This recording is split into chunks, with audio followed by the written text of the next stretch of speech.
Hey, what's going on, beautiful jellyfish? It's Tracy. Thank you so much for taking a little bit of time today to hang out with me. I really appreciate it. And in today's video, I'm going to be doing another video of my staples that I like to do on my channel where I talk about 10 green staples for Commander. This is part 5. I will be listing parts 1, 2, 3, and 4 in the down bar below if you haven't checked those out. I only talk about 10 cards per video because otherwise we'd be here all day. And I've got some good ones on this list. I will say I'm really excited about this. My thought process behind these videos are these are decks that work in all or a variety of different Commander decks, where if you're looking to build up your EDH collection, you're looking for new cards to play, you're a new Magic player, these are really great videos for you to watch. So let's just jump into it, and we're going to be starting out with the first card, which is Joiner Adept. I run Joiner Adept in my ladies deck, which is 5 colors, so I feel like if you're playing multiple colors, Joiner Adept is a really great option for you because you can tap your lands for literally any color, and then it's only 2 mana to do so, which I think is really, really cool.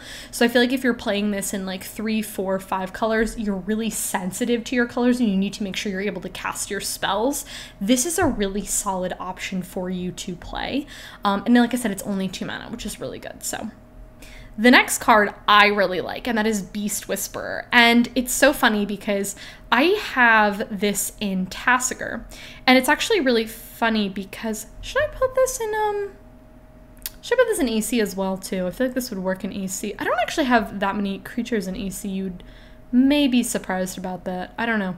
I'm at a toss-up where if I should run this in AC or not. But anyways, Beast Whisperer is really cool. I will say Tasigur hasn't had a ton of tweaks. Maybe you might be surprised by that, but over the years I've had this deck for a really long time and it's fully foiled, and I don't have a lot of tweaks that I have put in that deck.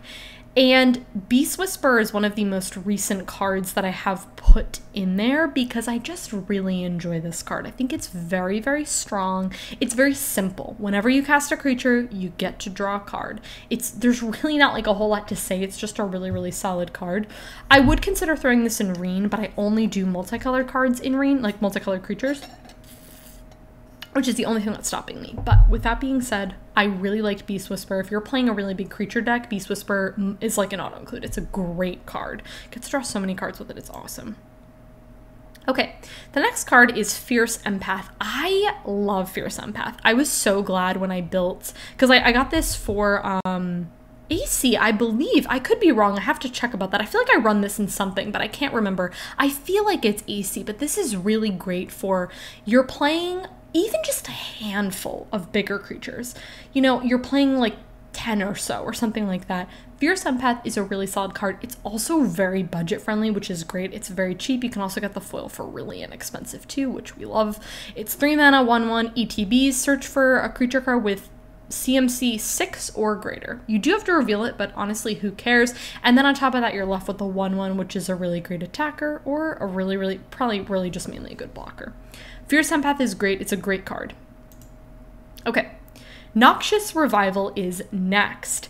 Noxious Revival is so cool. It's got that Phyrexian cost on there. This card is also really great, I feel like, in the could get a reprint, realistically, territory. The fact that this is also uncommon is truly insane to me. It's only ever been printed the one time, and is this Phyrexia? New Phyrexia? One of them? I don't know. And then it's, I believe, the list as well. Anyways, cool card. So you could pay the 2 life, or you can pay a green for it. Either way, it is up to you. And then it's instant speed. Put target card from a graveyard on top of its owner's library. This does say target card. It does not say yours. So let's just say you wanted to do this for your opponents for whatever reason. You could do that, or you can get something back from your graveyard on top of your library, and then that is the next card that you draw. This is really cool. Even if you're not playing a ton of graveyard recursion, I don't necessarily think that that matters. There's always going to be stuff that you're going to want to get back from your graveyard to recast again, and Noxious Revival is a solid option for you there. So, okay, Augur of Autumn. This is a newer card to me. This card is so cool. It's a couple bucks. I would recommend picking this up. I really like this card. It does a lot of different things. You can look at the top card of your library at any time. I love that. I love access to information. I always want to know what's going on the top of my library, and Augur of Autumn does that for me. You can play lands from the top of your library, which I am a massive fan of because I always want to be playing additional, well, I do want to be playing additional lands. This card doesn't do that, but if I've got no lands in my hand, but I got it on the top, cool, let's play that, and then I get access to that next card, you know what I'm saying? Like, I'm digging into my library, which I love. It also has Coven. Now, what's really cool about this is that it's already got the power of 2. So what that means, you only have to have 2 other creatures basically with different powers for you to get this Coven off. And if you have Coven, you can cast creature spells from the top of your library. I honestly feel like even if you don't have that Coven ability, I still think that this is a really solid card because you get to look at the top card of your library and you can play lands, and it's 3 mana. Augur of Autumn is such a cool card. I really like this card a lot. Okay, Elvish Piper. This card is ridiculous. Let me just tell you right now. Paul had this card. He has this card in Joda, and every time he has it in Joda, I just get angry because maybe angry is a very strong word. I just get like it's so good because Joda's ridiculous because you can play anything for 5, and then you got Elvish Piper, and then it's like, okay, you got 6 mana and you can just play 2 really dumb things, which is ridiculous. I will say Elvish Piper, it's a little bit on the vulnerable side. It's only 1/1. It's gonna die to literally everything, which is very fair, but it's still a very strong card even for what it is.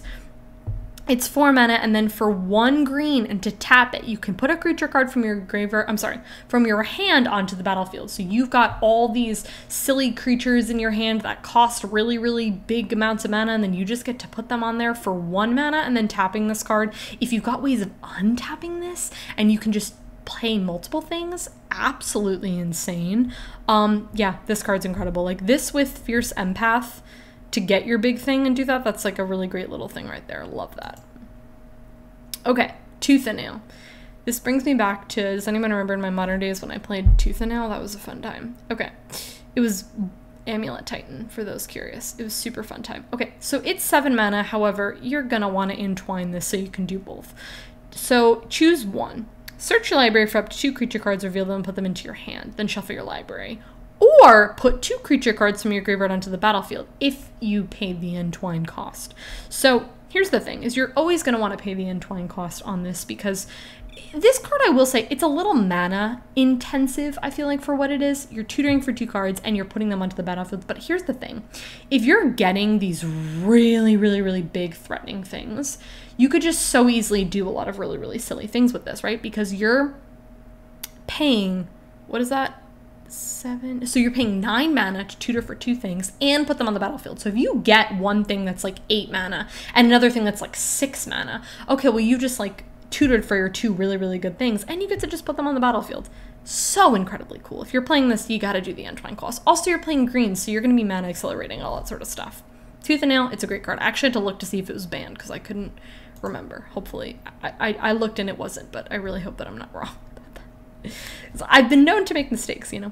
Okay, the next card is Scavenging Ooze. Here's my thing about Scavenging Ooze, is even if your opponents are not really playing a ton of Graveyard Recursion, doesn't matter. Even in my decks that don't, I still have 1 or 2 cards that have a little bit of recursion because, like I said, I like to cast things more than one time. Scavenging Ooze is really, really cool because what you can do, if someone goes to target their thing, in response, you can Scavenging Ooze. Now, here's the cool thing, is it's any card from a graveyard. You don't have to tap this. You can do this as many times as you have green mana, which is awesome. And then, if it's a creature, it gets bigger, and you get to gain a life. However, even if it's not, even if someone's going to get back their, you know, their instant, their sorcery, their artifact, their enchantment, whatever it is, still targeting this with Scavenging Ooze just to exile it is so incredibly cool. And if it's a creature, you just get the added bonus to do that. I feel like Scavenging Ooze is really cool. I just don't have a deck that I currently have that I should put this in. AC, I feel like, is a great option. But the problem with AC is I could just run anything, and I feel like it's where do I draw the line? That's my problem. That's my problem with that deck. You know what I'm saying? Okay. The next card is Acidic Slime. Now, I'm going to be real with you, and I'm going to tell you guys that I've kind of moved away from Acidic Slime as a commander card in my list of cards that I run, simply because I think this card is a little bit mana expensive. That's not to say that I don't like this card and I don't think that it's good. I do enjoy this card. There's just other cards that I find myself running these days as I'm looking into you know, lowering my curve and stuff. But what I will say about Acidic Slime is I do think that it's a solid card, and it's a good budget friendly card too, if you're in the mood for that, or you're in the mood for that, if that's your vibe, that's what you're looking for. It's 5 mana for a 2/2 with Death Touch. When it ETBs, you destroy target artifact, enchantment, or land. Now here's what I'm going to say about this card is you get to destroy something, which we love, and then you're left with a Death Toucher, which you've got a really solid free attacker pretty much, or you've got a really solid blocker. You're going to keep up that Death Toucher or whatever. Don't underestimate cards like this where you're left over with that, and you get to destroy things. So the way I kind of look at this is it's 3 mana to destroy target artifact, enchantment, or land, and then it's 2 mana for a 2/2 Death Toucher. When you break it down like that, it's definitely a solid option for you. I will say about the land, even if you're not in the business of land destruction, I think it's always good to have 1 or 2 cards in your deck to do that, because someone's going to be playing some super threatening land that is really challenging to deal with or is really irritating, and you're going to want to deal with that, or you get to destroy artifact, enchantment, you know, there you go. The last card, and I feel like we're ending with such a good note, is my friend and yours. Maybe it's not a friend. It's probably not a friend if it's on somebody else's board, and that is Scute Swarm. Scute Swarm is truly one of the most irritating Magic cards in the game, and I absolutely love this card. Paul was playing with it the other day and had the most ridiculous number of Scute Swarm tokens. It was insane. I have this card in AC because how could I not? It's so sillily cheap for what it is. It's like only like $3, and I don't understand it. And I feel like this card's definitely like a mistake. And I feel like should probably be banned, if we're being honest, because it's so incredibly ridiculous. So Scute Swarm is a 3 mana 1/1 landfall. Here's the really, really fun thing. And if I'm saying this wrong, please correct me, but I feel like I'm right about this. You play Scute Swarm, right? You play it. Someone can counter it and whatever, and that's a really great way to deal with it. Or there's a board wipe later on. But someone plays it, you get your landfall trigger. Nobody can stop that landfall trigger. So you have to do that landfall trigger, and then it just spirals, and there's just no way to stop it unless you're gonna counterspell it at the beginning of when it's played, or you're gonna board wipe at a later point. Or realistically as early as possible, because here's the thing is those tokens are just going to keep multiplying and getting insane. So land ETBs, you create a 1/1 token. If you control 6 or more lands, which is like the easiest thing to do in the world, you create a token that's a copy of it instead. So you've got your Scute Swarm, and then you just make these tokens, and then you just make the most insane number of tokens.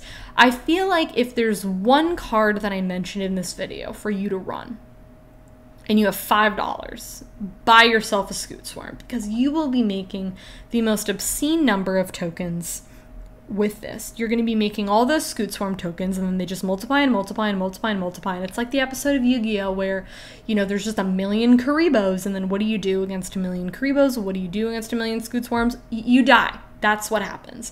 This is one of those cards where you love having it on your side of the board, but when somebody else has it, it is bad news bears, and you need to remove it and get rid of it and board wipe it and burn the card if possible, because this card is ridiculous. It's absolutely insane. I don't understand this card's like $3. Like, I don't get it. By the time I'm filming this, it might go up, it might go down in price, but that's just insane. If we're talking about cards, like, I would understand if this card got banned. I don't know if it will. They're really weird about the commander ban list, you know? That's a different topic though. Anyways, that is it for 10 additional green staples for this video. I would personally really like to know what are some green staples that you really love, and maybe they'll be featured in a future part. I don't think I have part 6 started to be mapped out, so who knows, that could be, you know, whenever it happens. But anyways, if you enjoyed this video, go ahead and give it a thumbs up. Subscribe to our channel if you're not already, and I'll catch y'all in the next one.